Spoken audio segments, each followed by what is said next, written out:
Hello साथीहरु, welcome back to my channel. स्वागत छ मेरो मिनी छोटो ब्लगमा। थोरै फुर्सदको समयदेखि स्टार्ट गरेको मैले केही सामान छ र रात परिसक्दासम्ममा चाहिँ मैले केही बनाएको छु है त।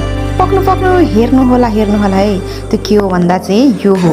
यो यति हेर्दा तपाईहरुले थाहा पाउनुहुन्न कि यो के हो भनेर, तर यो चाहिँ मैले युट्युब भिडियो हेरेर बनाइरहेको चाहिँ एउटा मिनी पर्स हो, जसमा चाहिँ लाइसेन्स है अनि एटीएम कार्डहरुदेखि लिएर यता अगाडि चाहिँ केही राख्न मिल्ने र त्यसमा अर्को पनि उतापट्टि साइडमा पनि बनिन्छ अनि त्यसको पछाडी पनि पैसा राख्न मिल्ने खालको बनाउने खालको मैले ट्युटोरियल हेरेर बनाइरहेको यो पर्स चाहिँ मैले बनाउँदाखेरि चाहिँ हैन मलाई एक्ज्याक्टली थाहा थिएन क्या यो कस्तो चाहिँ हुन्छ भने मलाई साइजहरु केही थाहा थिएन।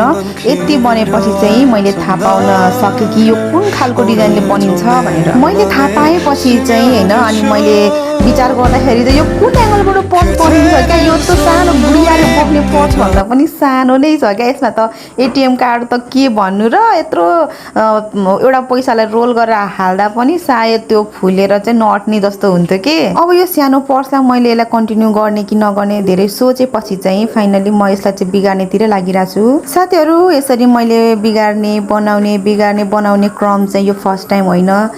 क्रोसेटर भइसकेपछि चाहिँ कतिपय कुराहरु चाहिँ मिस्टेक हुँदा चाहिँ एउटै सामानलाई पनि धेरै पटक खोल्दै अनि फेरि बनाउनु पर्ने पनि हुन्छ। आज चाहिँ मैले एउटा पर्स बनाइ सक्छु भनेर आँटेको थिएँ, तर बिचैमा चाहिँ मैले यसरी खोल्नु परेको छ। तर नेक्स्ट टाइम म यो पर्सलाई फेरि पनि कन्टिन्यू गर्ने नै छु, तपाईहरुलाई चाहिँ म बनाएर देखाउने नै छु है त। सो मैले खोलेर चाहिँ धेरै नै खोलिसके। अब यसलाई बटार्नु पनि पर्ने हुन्छ।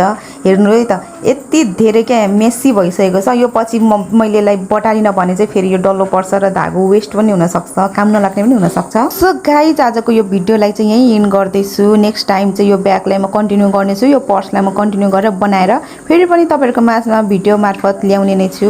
त्यतिन्जेलको लागि बाइ बाइ।